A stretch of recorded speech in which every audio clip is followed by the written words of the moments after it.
ನಿಮ್ ಮುಂದೆ ಹೇಳ್ತೀನಿ, ಇಟ್ಕೋರಿ, ಒಂದ ಜಾತಿ ಅವ್ರು ಏನ್ರ ಮಾಡಿದ್ರ ಜಗಳಾಡಿ ಸಾವ್ತಾರ. ಎಲ್ಲಾ ಜಾತಿ ಅವ್ರು ಕೂಡಿ ಮಾಡಿದ್ರ ಜಾತ್ರೆ ಆಕೈತಿ. ಎಲ್ಲಾ ಧರ್ಮದವ್ರು ಕೂಡಿ ಮಾಡಿದ್ರೆ ಒಂದು ಬದುಕು ಕಟ್ಕೊಳಕ್ ಸಾಧ್ಯ ಆಕೈತಿ ಅಂತ ಹೇಳ್ತಾ, ಒಂದ್ ಮುದುಕಿ ದೇವ್ರಿಗೆ ದಿನ ಹೋಗಿ ಬೇಡ್ಕೊತಿದ್ವು. ಒಂದ್ ಮುದುಕಿ ದಿನ ಹೋಗಿ ದೇವ್ರಿಗೆ ಬೇಡ್ಕೊತಿದ್ವು. ಏನ್ ಬೇಡ್ಕೊತಿತ್ತ ಮುದುಕಿ ಅಂದ್ರ, ಯಪ್ಪ ದೇವ್ರ, ನನ್ನ ಮಗ ಆನೆಯಟ್ಟು ಶಕ್ತಿ ಕೊಡ, ಇರ್ಬಿಯಟ್ಟು ಶಕ್ತಿ ಕೊಡು, ಹದ್ದಿನಟ್ಟು ಗೆದರ್ ಕೊಡು, ನಾಯಿಯಟ್ಟು ಓಟ ಕೊಡು, ಹೆಣ್ಣಿನಟ್ಟು ಧೈರ್ಯ ಕೊಡು ನನ್ನ ಮಗ ಅಂತೇಳಿ ಆ ಹೆಣ್ಮಳ ದಿನ ಬೇಡ್ಕೊತಿದ್ವು.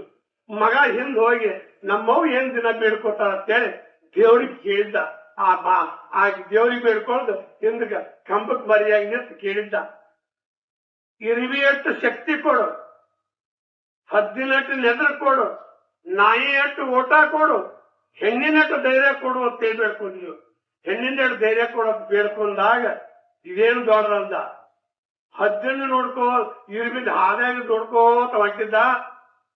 ಎಲ್ಲಾ ಇರಿಬಿ ಕೂಡಿ ಒಂದು ಆಣಿ ಎಳ್ಕೊಂಡು ಹೊಂಟಿದ್ದು. ಅದಕ್ಕೆ ಇರ್ವಿ ಶಕ್ತಿ ದ್ವಾರ ಅಂತೇಳಿ ಆವಾಗ ತಿಳ್ಕೊಂಡ. ಮುಂದೆ ಒಂದು ಹದ್ದ ಹಾರಾಡ್ತಿದ್ದು. ಆ ಹದ್ದು ಎಲ್ಲಿ ಬೀಳ್ತೈತೆ ಅಂತೇಳಿ ನೋಡ್ಕೊತ ಹೋದ. ಹದ್ದು ಎಲ್ಲಿ ಬೀಳ್ತೈತೆ ಅಂತ ನೋಡಿದ 12 ಹರದಾದ ಮ್ಯಾಗ ಒಂದು ದನ ಸತ್ತಿತ್ತು. ಆ ಸತ್ತು ದನ ಆಸರಕ್ಕೆ ಹೋಗಿ ಅಲ್ಲಿ ಹಾಕ್ತಿತ್ತು. 12 ಹರದಾರ ಮ್ಯಾಗ ಹದ್ದಿನಟ್ಟು ನೆದರ. ಮತ್ತ ನಾಯಿ ಅಟ್ಟು ಓಟ, ಒಂದು ನಾಯಿ ದಾರ್ಯಾಗ ಓಟಿತ್ತು. ನಾಯಿ ಬೆನ್ನು ಹತ್ತಿದ ಓಡಾಕ್ ಹತ್ತಿದ. ನಾಯಿ ಏನ್ ಮಾಡೋದು, ಸೀಮಿಗೆಲ್ಲಿ ಬಂದ್ರೆ ಕಾಲು ಎತ್ತೋದು, ಉಚ್ಚಿ ಹೋಗುದು, ಮತ್ತೆ ಓಡುದು. ಓಡಿ ಹೋತು ದನು ಆತು. ನಾವೆಲ್ಲ ನಾಯಿಗಳು ಓಟ. ಅದಕ್ಕ ನಮ್ಮ ಕೇಳ್ಕೊಂಡವ್ರು, ಹೆಣ್ಣಿನಟ್ಟು ಧೈರ್ಯ ಕೊಡುವತ್ತೇಳಿ ಆ ಹೆಣ್ಣ ಎಷ್ಟು ಧೈರ್ಯ ಇರ್ತತಿ, ಹೆಂಗ್ ಇರ್ತತಿ. ಒಂದು ಮನೆಯಾಗ ಹುಟ್ಟಿ ಒಂದು ಮನೆಯಾಗ ಬಾಳೆ ಮಾಡ. ನಾವ್ ಇಷ್ಟು ಮಂದಿ ಗಂಡು ಮಕ್ಕಳೇ ಒಬ್ಬ ಹೆಣ್ಮಳ ಧೈರ್ಯ ಮಾತ್ರ ಆಗುದಿಲ್ಲ ನಾವು. ಯಾಕಂದ್ರ ಅವ್ರ ಎಂತ ಬಾರ್ ಬಂದ್ರು ಹೊತ್ತು ಧೈರ್ಯ ಇರ್ತಾರ. ಆ ಧೈರ್ಯದ ಮ್ಯಾಗ ಅವ್ರು ಬದುಕ್ತಿರ್ತಾರ. ಹೆಂಗ ಬದುಕ್ತಾರ ನೋಡ್ರಿ ನೀವು. ಜನರು ಹೆಣ್ಮಗಳನ್ನ ಮೊದಲು ಬಂದಾಗ ನಾಚ್ಕೋತ ಮನ್ಯಾಗ ಬಂದಿರ್ತಾಳ. ಗಾಪ್ನ ಕೂತೆಲ್ಲ ನೋಡ್ತಾಳ. ಅತ್ತಿನ ಮಾವಣ್ಣ ಗಂಡ ಮೈದನ ಎಲ್ಲಾರು ಕೂತ್ ನೋಡ್ತಾಳ. ಬೆಕ್ಕ ಹೆಂಗ ಇಲಿ ಚಪ್ಪಸ್ಕೊಂಡು ಇಡಿ ಬಿದ್ದಂತ ನೋಡ್ತಾಳ. ಹಂಗೆಲ್ಲಾ ಕುತ್ಕೊಂಡ್ ನೋಡಿ ಹಿಂದಿನ ದಿನಕ್ಕೆ ಒಂದೊಂದು ಗಪ್ ಮಾಡ್ಕೋತ ಹೆಂಗ್ ಬರ್ತಾಳ ಹಂಗ್ ಮಾಡ್ಕೋತ ಇದ್ಲು. ಅದಕ್ಕೆ ಹೆಣ್ಮಕ್ಳ ಧೈರ್ಯ ನಾವ್ ಯಾರು ಆಗುದಿಲ್ಲ. ಅಂತ ಧೈರ್ಯನ ಅವ್ರು ಪಡ್ಕೊಂಡ್ ದೇವ್ರು ಕೊಟ್ಟ ಶಕ್ತಿ ಅವ್ರಿಗೆ. ಅವ್ರ ಧೈರ್ಯ ನಾವ್ ಆಗುದಿಲ್ಲ. ಮತ್ತ ಮಕ್ಳ ಹಡ್ಯವ್ರಿಗೆ ಹೌದಾ, ಅವ್ರು ದುಡಿಯಾಕು ಹೌದಾ, ಚಂಚಕ ನಮ್ ಕೂಡ ಜಗಳ ಮಾಡಿ ಗ್ಯಾಸದಿಂದ ಅಡ್ಗಿ ಮಾಡಿ ನಮ್ಮ ಊಟಕ್ಕೆ ಹಾಕಿ ಉಳಿದ್ರ ಉಣ್ತಾರೋ, ಇರ್ಲಿಕ್ಕಂದ್ರ ನೀರ್ ಕುಡಿದು ಮಕ್ಕೊತಾರೋ.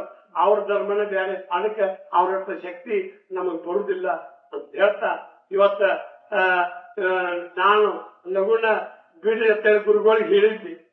ಕೇಳೋ ಚಿಕ್ಕ ಬೀರ, ಕೇಳೋ ದೊಡ್ಡ ಬೀರ. ಹಿಂಗ್ಯಾಕ ಆತ ನಮ್ಮ ಹಳ್ಳಿ ಪ್ಯಾಟಿ ಊರು. ಜನಕ್ಕೆ ಮರಳು, ಜಾತಕ್ಕೆ ಮರಳು, ಕಳಸುಗಳ ಮಾತಿಗೆ ಜಗವೆಲ್ಲ ಮರಳು. ಅವ್ರದೊಂದು ಗುಂಪ, ಇವ್ರದೊಂದು ಗುಂಪ, ಒಂದೊಂದು ಜಾತಿಯಾಗ 3-4 ಗುಂಪ. ಒಳಗೈ ಸಪ್ಪ, ಮ್ಯಾಲೆ ಬಸಪ್ಪ, ಎಲ್ಲರ ಜಾತಿಯಾಗ ನಡೆದೈತಪ್ಪ. ತುಂಗುನ ಹೊಟ್ಟಿ ಆಗ್ಯಾರ ಗಟ್ಟಿ, ಜಾತಿಯ ಹೆಸರಿನಾಗ ಕೋಟಿ ಲೂಟಿ. ಇದ್ರಾಗ ನಾವ ಬೇಸಿ, ಅಡಿಯಾಗ ಕುರಿ ಬೇಸಿ, ಸುಖದಿಂದ ಇರ್ತೇವ ಕುರಿ ಬರಿಗಾಲತಿ.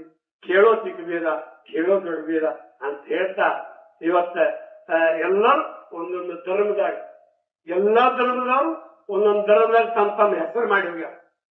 ಇಸ್ಲಾಂ ಧರ್ಮದವರು ತಮ್ಮ ಧರ್ಮದಾಗ ಹೆಸರು ಮಾಡ್ಯಾರ. ಸ್ವಾಮಿಗಳು, ಮಠ ಮಂಡ್ಯದ ಗುರುಗಳು ತಮ್ಮ ಧರ್ಮದಾಗ ಒಂದು ಹೆಸರು ಮಾಡಿ ಹೋಗ್ಯಾರ. ಮತ್ತ ಎಲ್ಲ ಜಾತಿಯಾಗ ಒಂದೊಂದು ಬ್ರಾಹ್ಮಣರು ಬಂದೇ ಆಗಲಿ, ಇವತ್ತು ಯಾಯಾ ಧರ್ಮದವ್ರು ಅದಾರ ಆಯಾ ಧರ್ಮದಾಗ ಒಂದೊಂದು ಹೆಸರು ಮಾಡ್ಯಾರ. ಅಂತ ಶರಣರು, ಜಾತಿಗೊಬ್ಬರು ಶರಣರು ಕಲ್ಯಾಣದೊಳಗೆ ಹುಟ್ಟಿ ಅದ್ಭುತ ಕಲ್ಯಾಣವನ್ನ ಕಟ್ಟಿ ನುಡಿಮುತ್ತುಗಳನ್ನ ನಾಡು ತುಂಬಾ ಬಿತ್ತಿ ಬೆಳೆದು ಹೋದಂತ ನನ್ನ ಕಲ್ಯಾಣದ ಶರಣರು ಎಲ್ಲಾ ಜಾತಿ ಶರಣರು ಅಲ್ಲೇ ಕೂಡ್ಯಾರ. ಅದಕ್ಕೆ ಈ ಆಲಿಮಟ್ಟಿ ಒಳಗೆ ನೋಡಿ ಎಲ್ಲಾ ಶರಣರ ಮೂರ್ತಿ ಮಾಡಿ ನೋಡಿದೀವ. ಅದಕ್ಕೆ ಸತ್ತು ಶರಣರು ಎಂದೂ ಸತ್ತಿಲ್ಲ, ಅವ್ರು ಸಾವುದೂ ಇಲ್ಲ. ಅವ್ರ ನೆನಪು ಮಾತ್ರ ನಮಗೆಲ್ಲ ಸದಾ ನೆನಪಾಗಿ ಇರ್ತೈತಿ. ಅಂತ ನೆನಪಿನ ಬುತ್ತಿಯನ್ನ ನಾವು ನೀವು ಎಲ್ಲ ಬದುಕಿ ಇರು ತಕೊಂಡು ಅವ್ರ ನೆನಪಿನಾಗ ಇರೋದು ಅಂತ ಹೇಳ್ತಾ ಇವತ್ತ ತಕ ನನಗ ಒಂದು ಮಾತಾಡಕ ಅವಕಾಶ ಕೊಡ್ತೀರಿ. ನಾವೆಲ್ಲ ಇನ್ನ ಹೊತ್ತು ಬಿಡುವ ತಕ ಮಾತಾಡ್ತಿದ್ವಿ, ಇನ್ನ ಹೊತ್ತು ಬಿಡುವ ತಕ ಮಾತಾಡ್ತಿದ್ವಿ. ಆದ್ರೆ ಏನ್ ಮಾಡೋದು, ಧಾರವಾಡಕ್ಕೆ ಒಂದು ಹೋಗೋದೈತಂತ. ಅದಕ್ಕ